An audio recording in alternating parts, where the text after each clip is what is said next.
Set a few years after the first movie, where the timeline has changed and now Asuka, one of the original survivors, has swapped places with someone else from the land of the dead. Takahiro, her obvious crush, is desperately looking for her and stumbles across a group of students at an amusement park who have been trapped in a new body search game. Except this time, Takahiro and Asuka think they know how to permanently end this game and its evil curse. But will it be at the expense of these 5 new victims?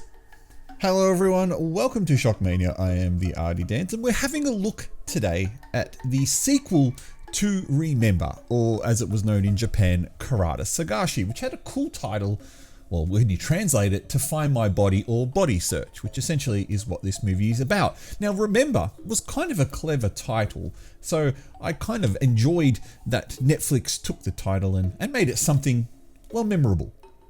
Anyway, as a horror movie fan, I'm used to horror movies that I enjoy being turned into cash cows and then slowly losing their appeal. Now, it's happened with movies like Friday the 13th, Halloween, Saw, Final Destination, Scream. There are countless sequels for all those movies. And other than action fans who have their own kind of endless sequels in movies like The Fast and the Furious and the Mission Impossible movies, we seem to be the only subset of fans that are subjected to endless, pointless cash cow sequels.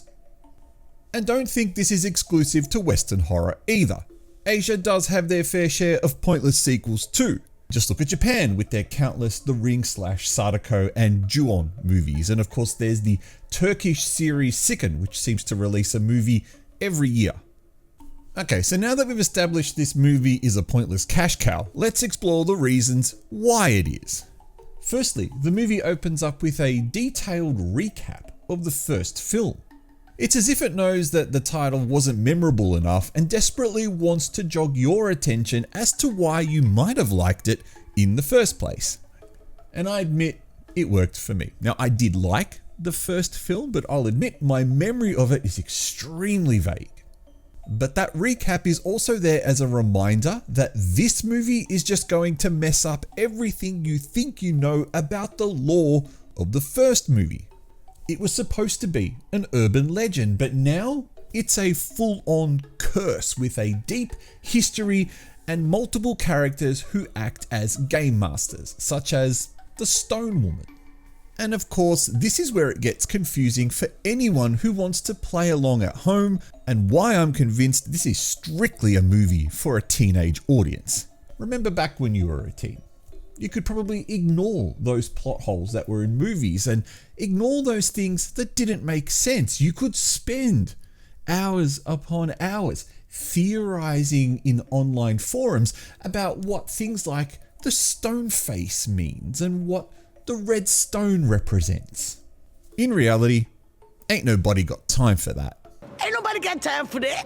When a movie starts to need a Gantt chart and multiple Reddit posts in order to keep track of what's going on, you know you done goofed somewhere. This movie itself feels like a replication of part 1, only now it skips most of the fun of the first movie.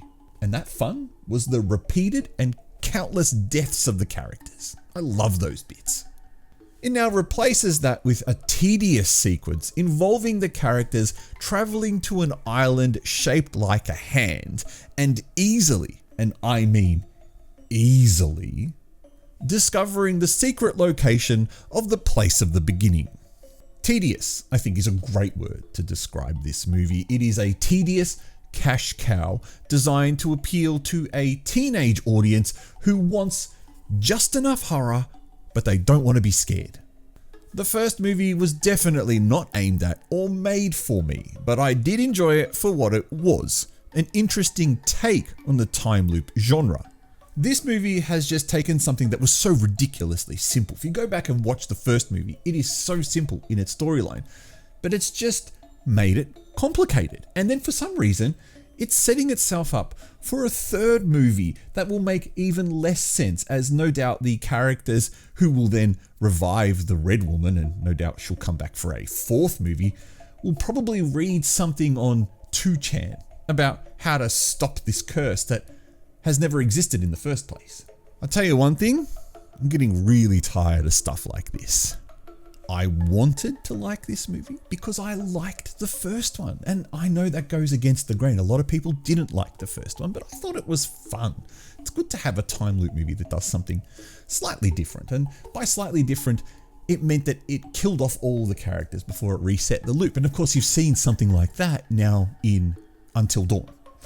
So using the patent pending ghost rating, which stands for great horror or stupid trash, 2 ghosts is what I will award this film. It is not total write-off that it's a 1 ghost film, that you shouldn't watch it, and it's certainly not worthy of 3 ghosts like I think part 1 is, but I think 2 ghosts is a fair enough rating. And the problem is you are going to get a sequel, and then you're going to get another sequel after that, and another one, and then by that stage you're just going to wish that this series would stop, and it will, and then in 20 years time they'll reboot it and you'll think, not this again.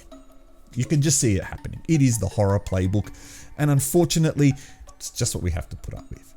Anyway, I am the Artie Dance, and you are watching Shockmania, and I'd be curious to know if you've seen Remember the Last Night, and I hope you have, to let me know your thoughts below as what you thought of it. And even the first movie. Did you enjoy the first movie? Were you disappointed by this sequel? Did you understand all of this stupid lore that they've added to this movie? Did I get bits wrong? No doubt I did. There was parts of the movie where I was not paying attention, and I will admit that. But I feel like there wasn't much to pay attention to anyway, because it was just getting far too complicated. Anyway, I will catch you next time. Thank you so much for tuning in. Like, subscribe, all that other jazz. See you then.